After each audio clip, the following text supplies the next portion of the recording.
sejahtera, terima kasih karena bersama dengan saya di Nazilin Unity Channel. Malam ini kita nak cerita tentang inquest Zara Khairina yang sudah masuk hari kedua.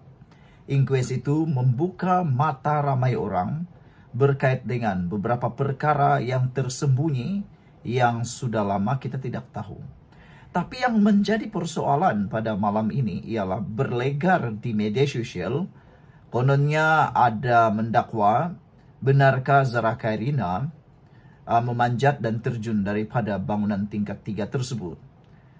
Ini jawapan pakar patologi. Yang kesiannya sekarang ini ialah kita menolak bully. Kita menolak bully, saudara-saudara sekalian.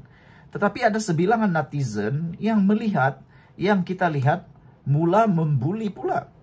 Anda tolak bully, tapi Anda bully cyber terhadap pakar patologi Hospital Queen Elizabeth. Beliau hanya menjalankan tugas, menyampaikan fakta mengikut sains dan perubatan. Tiada kena mengena dengan apa yang mahu diberatkan. Paling teruk sekali ialah para pempengaruh cuba untuk mengambil kesempatan. Mereka cuba untuk menyerang pula pakar patologi itu. Anda kata Anda adalah pembenci bully. Tapi Anda bully cyber kepada pakar patologi itu. Sehingga kan ramai orang yang mula memperjuangkan kini pakar patologi itu. Pakar patologi itu boleh saja untuk mengelak daripada mengambil kes ini. Tapi oleh kerana tanggung jawab, beliau sanggup memikul tanggung jawab besar yang sudah menggoncang seluruh Malaysia ini.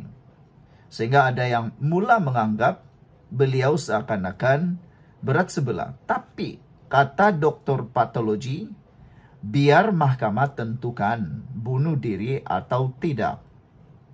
Saksi pertama dalam prosiding inquest kematian pelajar tingkatan 1 Zara Khairina Mahathir berkata, terpulang kepada pertimbangan mahkamah coroner untuk menentukan sama ada remaja itu telah membunuh diri atau sebaliknya.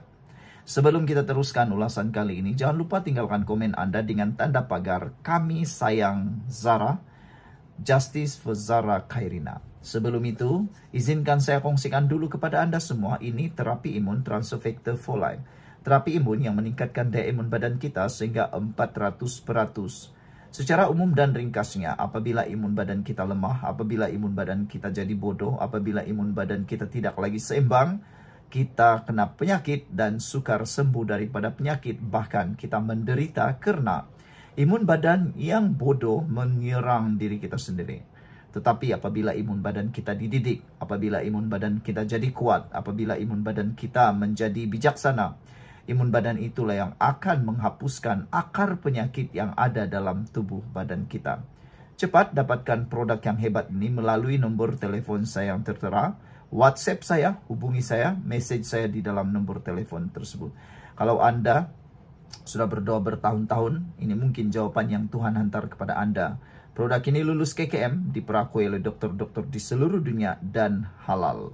Saudara, Dr. J.C. Hugh, 58 tahun, yang menjalankan bedah siasat terhadap jenazah Zara Khairina di Hospital Queen Elizabeth di Kota Kinabalu pada 10 Ogos yang lepas, berkata demikian menjawab soalan daripada Peguam Datuk Ram Singh yang mewakili seorang remaja yang didakwa dalam kes bully Zara Khairina.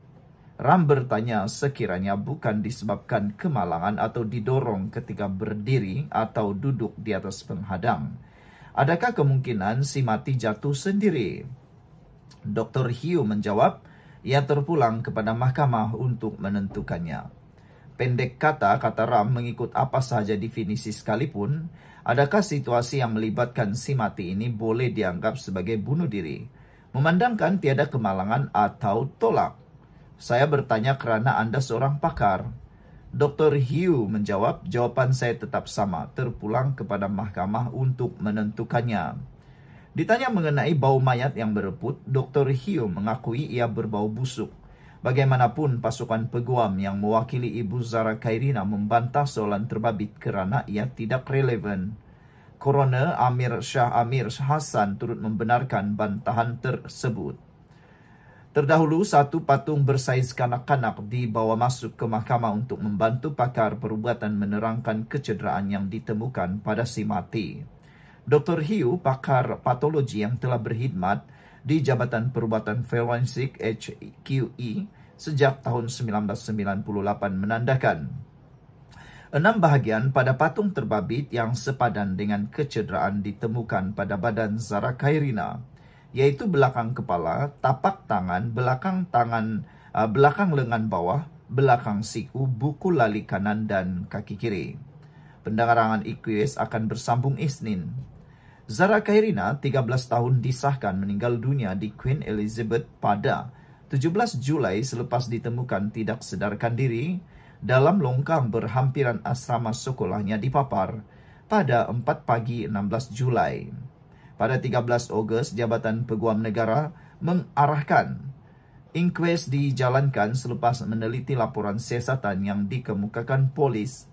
Pada 8 Ogos, AGC turut mengarahkan kubur Zara Khairina digali semula bagi membolehkan prosedur bedah siasat dijalankan. Marilah kita semua berdoa supaya semua perkara ini menjadi lebih terang, menjadi lebih mudah, dan paling penting, justice for Zara Khairina. Sekian dulu untuk kali ini. Jangan lupa tinggalkan komen Anda dengan tanda pagar kami benci bully. Bye-bye. Salam sejahtera. Terima kasih karena bersama dengan saya di Nazilin Unity Channel. Apa sudah jadi dengan Parti Bersatu? Ini yang menjadi pertanyaan. Hamzah Zainuddin telah diburuk-burukkan melalui surat layang. Menjelang Perhimpunan Agung Bersatu tidak lama lagi pada hujung minggu depan. Surat layang memburukkan Hamzah kini mencetus persoalan siapa di belakangnya. Bersatu memandang serius dakwaan penyebaran surat layang yang memburukkan timbalan presidennya Hamzah Zainuddin seperti yang didedahkan oleh Ketua Bersatu Hang Tua Jaya Muhammad Azruddin Mad Idris beberapa hari lalu. Bagaimanapun, kata Ketua Penerangan Bersatu Tun Faisal Ismail Ali, dia mendakwa belum menerima sebarang surat layang berkenan. Saya sendiri tidak terima sebarang surat layang, jadi susah nak komen, kata beliau. Dakwaan di dalam surat layang yang dipanjangkan oleh saudara itu berat dan perlu dipastikan kebenarannya, katanya ringkas kepada Malaysia Kini. Tun Faisal diminta mengulas kenyataan Muhammad Azruddin yang mendakwa surat layang berkenan muncul beberapa hari menjelang Perhimpunan Agung Tahunan Bersatu yang dijangka dijadual pada 6 hingga 7 September ini. Dia mendakwa surat layang itu tular melalui beberapa kumpulan WhatsApp Bersatu dengan menggunakan nombor telefon tempatan dan juga dari Thailand. Surat layang itu hanya satu mesej yang memburukkan timbalan Presiden Bersatu Hamzah Zainuddin. Dari satu sudut, surat-surat layang ini membayangkan betapa ketokohan timbalan Presiden Bersatu begitu kuat, sehingga kan beliau perlu diserang bertubi-tubi oleh pihak lawan, katanya. Sebelum kita teruskan ulasan ini, jangan lupa tinggalkan komen Anda dengan tanda pagar kami sayang Malaysia. Izinkan saya dulu berkongsi kepada Anda semua. Ini terapi imun Transfer Factor for Life, terapi imun yang meningkatkan daya imun badan kita sehingga 400%. Secara umum dan ringkasnya, terapi imun ini mengajar, mendidik, dan menguatkan imun badan kita serta menyeimbangkan imun badan kita. Apabila imun badan kita kuat, seimbang, dan bijaksana, kita senang sembuh daripada penyakit karena imun badan kita kuat untuk menghapuskan akar penyakit dalam tubuh badan kita. Imun badan yang lemah dan bodoh menyebabkan kita jatuh sakit dan tidak sembuh. Produk ini lulus KKM, diperakui oleh dokter-dokter di seluruh dunia, halal.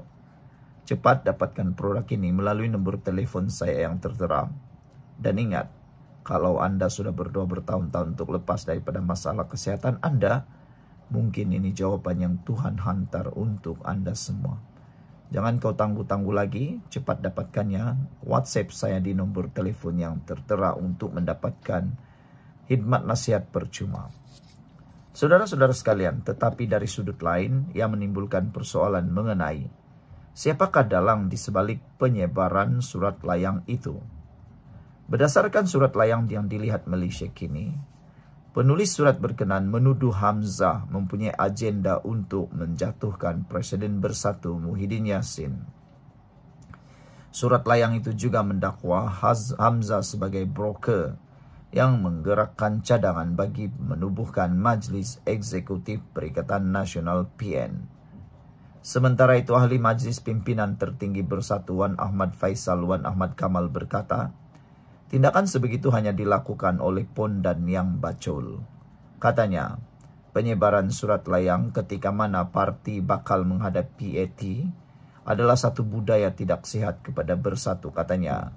Sebaliknya, kata Wan Ahmad Faisal, jika wujud sebarang pertikaian ataupun perbezaan pandangan disuarakan melalui mesyuarat parti.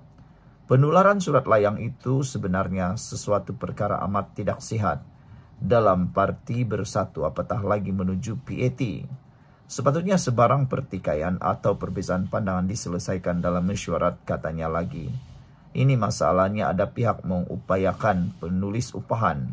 Penulis upahan ini pula seolah dapat lesen besar untuk menyerang sesiapa saja yang dianggap pengkhianat kepada institusi presiden. Ini jijik dan kotor, katanya.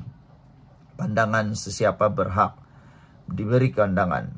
Ini demokrasi, tak perlulah serang dengan cara pondan, kata beliau lagi. Sekian untuk kali ini, jangan lupa tinggalkan komen Anda. Jumpa lagi, bye-bye.